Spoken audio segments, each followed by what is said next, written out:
Actually, not a day goes by that I don't think about that, Dorian. It was such a fluke. Mel and I just swapped seats. So I got the note that was intended for him, and that's why I got off the plane. So you're right. I was the one who should have died that day, not him.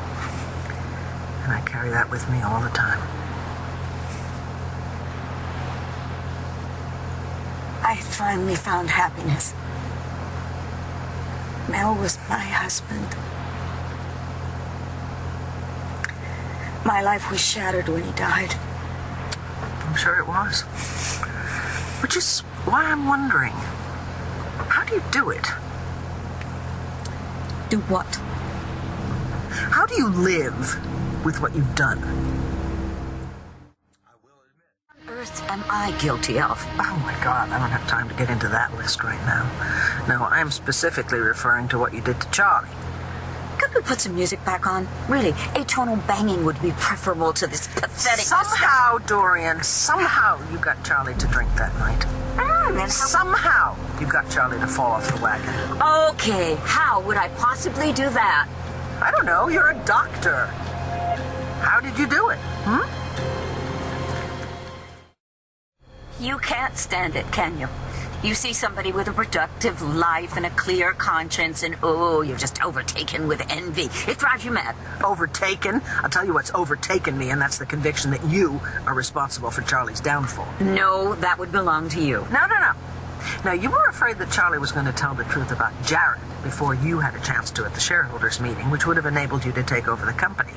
See, and if Clint and Bo had learned the truth that night, before the meeting, they would have been able to do damage control, and believe me, you would not have been able to destroy as many lives as you did in one fell swoop. Oh my, what utter nonsense. No, Viki, you are responsible for Charlie falling off the wagon because you didn't give him any sympathy, you were judgmental, you were totally emotionally withholding, but may I add, that's your usual MO. No. Charlie says he remembers you were the last person he talked to before he started drinking. I admit it. I did see him at the hospital. Yeah, and you argued, right? You argued. And you believe the word of a pathological liar? Over yours and a heartbeat. Oh, come on! Look, I hate to tell you this, but Charlie made up that little story.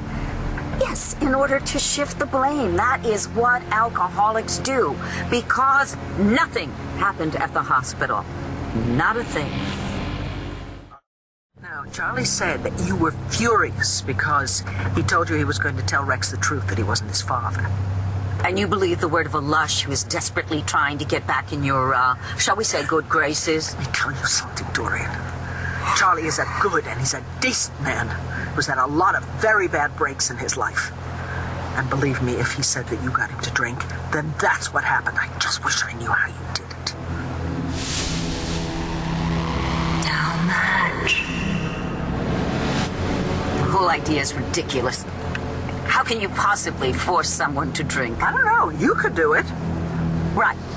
So, being a foot shorter and 75 pounds lighter, I, with sheer brute strength, managed to force his mouth open and pour massive amounts of booze down his throat. I wouldn't put anything past you. Are you so desperate to forgive his drinking that you will believe any lie that he throws at you? In this particular case, he's telling the truth. Okay, wait a second here. We are talking about a man who said that he slept with Roxy so that he could claim to be Rex's father and not Jared's. Come on! Who but a pathetically sick liar would make a claim like that? Dorian, I am really convinced that Charlie was not responsible for his drinking that night. You were. Oh, here we go again. Because, you see, you absolutely refused to give me a straight answer. Okay. I did not cause Charlie to go off the wagon, all right? Is that a straight enough answer for you? No. See, you wouldn't be quite so rattled if you weren't hiding something. So I suggest you tell me what it is, or I'll just stop the car and I'll leave you on the side of the road again, okay? You want the truth? Mm-hmm. You really want to know what happened that night? Okay. Charlie fell off the wagon and into my bed. We slept together. Happy now? Okay, that's a lie. Do not ask for the truth if you can't handle it. Look, if this tryst happened, it was obviously none too memorable because Charlie has no recollection of it whatsoever. Well, that's what he tells you. Would you really like to hear how it happened? Oh, I bet you're going to tell me. Yes. Charlie and I were in the emergency room. It was right after Adriana's accident. Charlie was very upset because of your awful rejection of him. I was a bit upset myself because Adriana and I had an awful scene. Anyway, Charlie rushed out. Oh, I got worried that he was going to hurt himself, so I followed him. And sadly, when I found him, he was drinking. Where was he? In the park. Yes. With a bottle that he had bought for himself. Poor guy. He was so devastated. He said the only way that he could numb the pain from the terrible things that you had said to him was to drink. And then it occurred to me, what if the shoe were on the other foot? What if this was Viki, who found Mel drinking? Wouldn't she try to help him? And so I decided to take Charlie home with me. He was really miserable, and I confess, I needed to soothe my own pain, and so I joined him in a few drinks. Oh, for heaven's sakes, you beg him not to drink, then you take him home and you join him? That's helpful. My goal at that point was to comfort him. Because as Charlie was pouring out the vodka, he was also pouring out his heart to me. And he said it was very comforting to have a woman listen to him who wasn't so judgmental. And then, in an effort to get him to lighten up, well, I'm afraid we had a few giggles at your expense. Did you? Yes, we did. I'd always liked Charlie. But that night he seemed especially charming and vulnerable, and one thing led to another. You know what? I just don't believe it. I think even if Charlie had been 4 sheets to the wind, he would not have gone to bed with you. I believe that you said the same thing about Joey and Clint. And as I recall, they both ended up in my bed, too. Charlie lies to you for months about just about everything, and yet you are convinced that you know he would never have slept with me. He needed a confidant, someone simpatico, someone who knew who he really was and what lies he was telling. And that person was me. And the last person that I remember talking to that night was Dorian. What do you think happened? I don't know.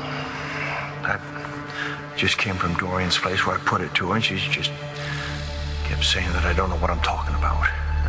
She would do that. Right, but while I was questioning her, I had this very strange image or some memory.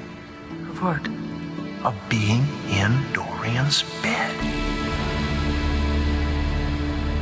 I'm sorry, Viki. I know that this is very, very hard on your already battered ego. But it did happen, and you know it. And then when I woke up, Charlie was gone. So was my entire supply of vodka. I guess Charlie felt so guilty about drinking. That's why he nearly drank himself to death. How could you have done that? You rejected Charlie. You threw him out of your life. You're the one who should have been there for him. That is, if you truly loved him. I do love him. I love him with all my heart. Don't you dare try to blame me for Charlie's failings. You know something? You are far worse than I ever thought you were. You claim to understand alcoholics, and yet you drank with him. You drank with Charlie. You enabled him. If he did sleep with you, it was only because he was too stupefied to know what he was doing. It's an interesting pattern, isn't it? That the men who tire of your grandiose posturing always turn to me. No, your life is so miserable and devoid of meaning. The only satisfaction you get out of anything is by hurting people. I did not start this conversation, and I did not set out to hurt you. I was cornered into it. It just came out.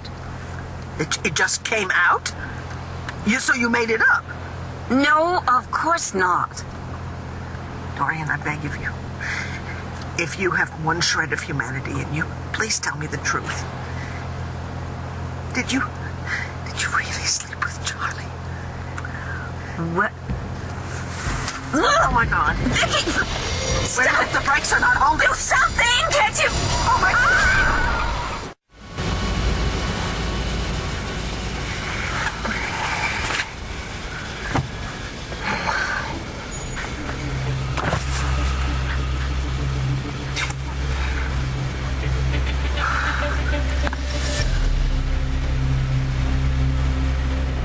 Viki?